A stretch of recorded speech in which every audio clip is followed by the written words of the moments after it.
नमस्कार, मैं हूं आपके साथ अलीम अतर। खबर बिहार की शुरुआत सियासत से जुड़ी बड़ी खबर से करेंगे। पटना से बड़ी खबर है, जहां पर बीजेपी एमएलसी नवल किशोर का बयान सामने आया है। नवल किशोर ने कहा है कि कृष्ण के वंशज बीजेपी के साथ हैं, कंस के वंशज विपक्ष के साथ। पूरे देश में नरेंद्र मोदी का विकास मॉडल चल रहा है। गोवर्धन पूजा में यादव समाज के लोग बीजेपी में शामिल होंगे। तो ये बड़ा बयान नवल किशोर की तरफ से दिया गया है। बीजेपी के एमएलसी है नवल किशोर।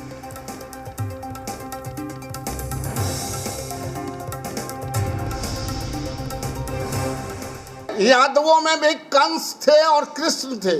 जो कंस के वंशज हैं वो कंस के साथ रहेंगे, जो कृष्ण के वंशज हैं वो गुजरात वाले नरेंद्र मोदी जी के साथ रहेंगे, चूंकि गुजरात में ही शरण लिए थे कृष्ण ने। बीजेपी एमएलसी नवल किशोर का ये बयान सामने आया है, जिन्होंने कहा है कि कृष्ण के वंशज बीजेपी के साथ हैं और कंस के वंशज विपक्ष के साथ है। ये बड़ा बयान दिया है नवल किशोर ने। बीजेपी के एमएलसी नवल किशोर ने कहा है कि इस वक्त पूरे देश में नरेंद्र मोदी के विकास का मॉडल चल रहा है और उसी विकास के मॉडल के साथ हैं कृष्ण के वंशज। हमेशा से वो बीजेपी के साथ हैं और जो कंस के वंशज हैं वो ही विपक्ष के साथ है। तो ये बयान, और अब जाहिर सी बात है कि इस बयान के बाद बाकी दलों की भी प्रतिक्रिया सामने आएगी, क्योंकि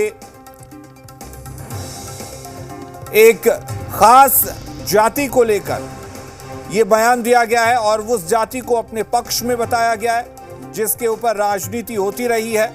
और ऐसे में नवल किशोर के इस बयान के बाद क्या कुछ प्रतिक्रिया सामने आती है वो देखने वाली बात होगी। फिलहाल हमारे साथ रजनीश जुड़े हुए हैं।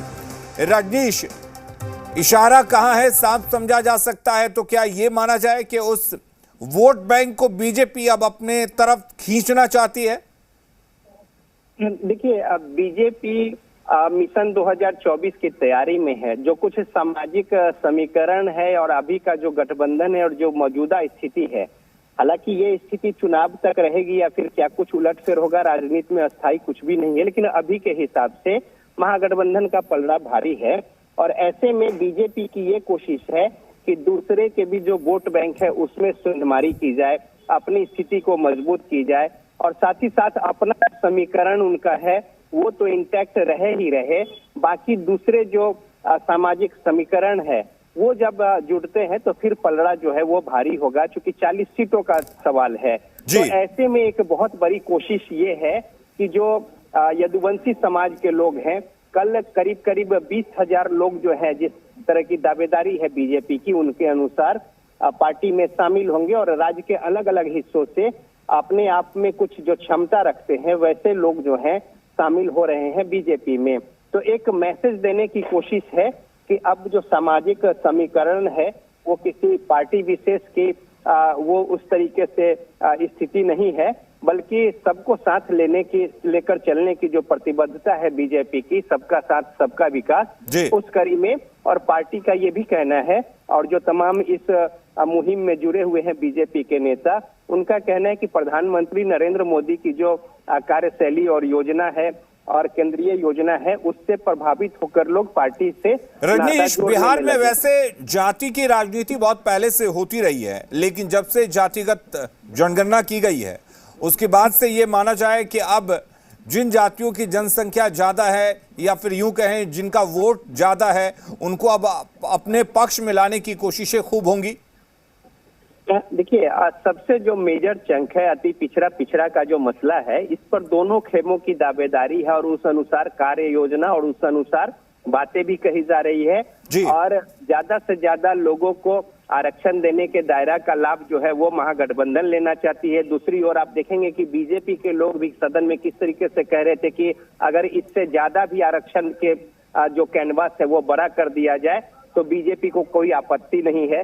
तो इस तरीके से जो मेजर चंक है उसको प्रभावित करने, उनको अपने पाले में जोड़ने या मोड़ने की जुगत कोशिश जो है वो हर राजनीतिक पार्टियां जो है वो लगी हुई है।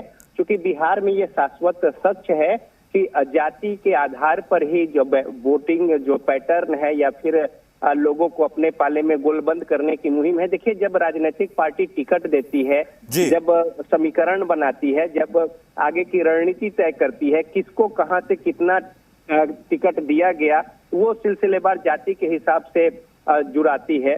तो ऐसे में ये कहना कि नीति सिद्धांत या फिर विकास के नाम पर अगर वोटिंग होगा तो बिहार में ये हकीकत से परे है। कुछ फीसदी चलिए मान रजनीश, लीजिए। इंतजार करते हैं कि अब जब नवल किशोर ने ये बयान दे दिया है कि कृष्ण के वंशज बीजेपी के साथ हैं, तो जो लोग अब कृष्ण के वंशज खुद को बताते हैं उनकी क्या कुछ राजनीतिक प्रतिक्रिया आती है, ये देखने वाली बात होगी। बहुत शुक्रिया फिलहाल के लिए तमाम जानकारी देने के लिए।